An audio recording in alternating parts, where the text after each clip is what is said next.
নমস্কাৰ বন্ধু বান্ধৱীসকল, কি খবৰ আপোনালোকৰ? তো আপোনালোকক মোৰ ইউটিউব চেনেল পৰুৱা টিপছ এণ্ড ব্লগছলৈ পুনৰবাৰ স্বাগতম জনাইছোঁ। তো বন্ধু বান্ধৱীসকল, এটা বহুতেই ভাল খবৰ যে ফাইনেলি আহি গ'ল ইণ্ডিয়ান আৰ্মিৰ ফালৰ পৰা নতুন ভেকেঞ্চি।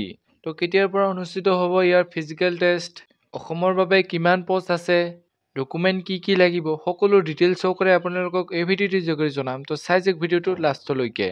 তো এইখিনিতে আপোনালোকৰ ওচৰত এটা ৰিকুৱেষ্ট যে যদিহে আপোনালোকে আমাৰ চেনেলটোলৈ প্ৰথমবাৰৰ বাবে আহিছে তেনেহ'লে চেনেলটো ছাবস্ক্ৰাইব কৰিব আৰু কাষতে থকা বেল আইকনটো অলপ প্ৰেছ কৰিব যাতে আমি দি এনেকুৱা জব ইনফৰমেশ্যনৰ ভিডিঅ' আপোনালোকে প্ৰথমতে পাব পাৰে। তো বলক আজি ভিডিঅ'টো আৰম্ভ কৰোঁ।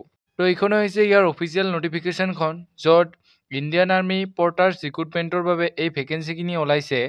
তো বন্ধু বান্ধৱীসকল, ইয়াৰ ফিজিকেল টেষ্ট অৰ্থাৎ অপেন ৰেলী অনুষ্ঠিত হ'ব 2 আগষ্টত আৰু ইয়াৰ লোকেশ্যনটো হ'ব headquarter 117 brigade main gate at Lekhapani mil station.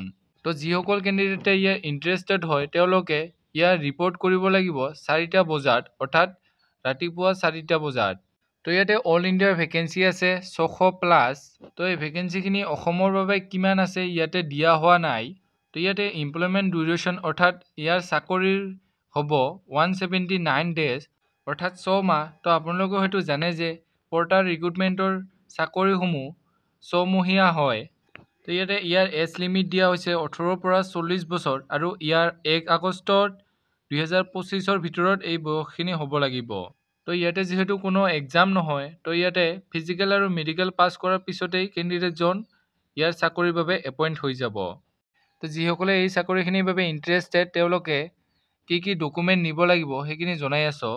তো ইয়াতে আপোনালোকে original and 2 attested copies of Aadhaar card নাইবা ভোটাৰ ID নাইবা বাৰ্থ চাৰ্টিফিকেট নাইবা স্কুল চাৰ্টিফিকেট, যিকোনো এখন এজ প্ৰুফ থকা চাৰ্টিফিকেট আপোনালোকে লগত লৈ যাব লাগিব।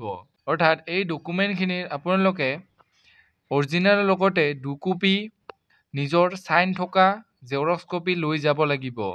লগতে আপোনালোকে লৈ যাব লাগিব পুলিচ ভেৰিফিকেশ্যন, যিখন 1 জুলাইৰ ভিতৰত বনোৱা হ'লে ভেলিড হ'ব।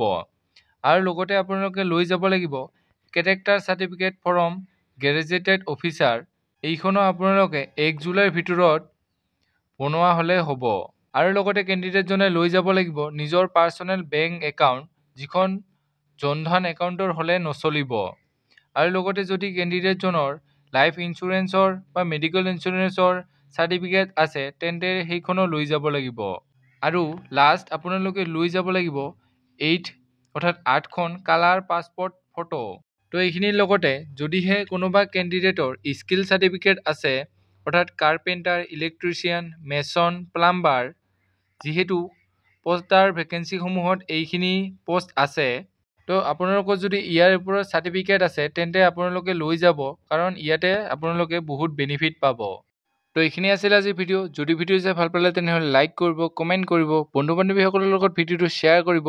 আৰু যদি আপোনালোকক ইয়াৰ ফিজিকেল টেষ্টৰ ওপৰত ভিডিঅ' লাগে তো আপোনালোকে কমেণ্ট কৰি জনাব, তো আপোনালোকক ভিডিঅ'ৰ যোগেৰে জনাই দিম। তো এইখিনি আছিল আজি ভিডিঅ'। জয় হিন্দ, জয় অসম।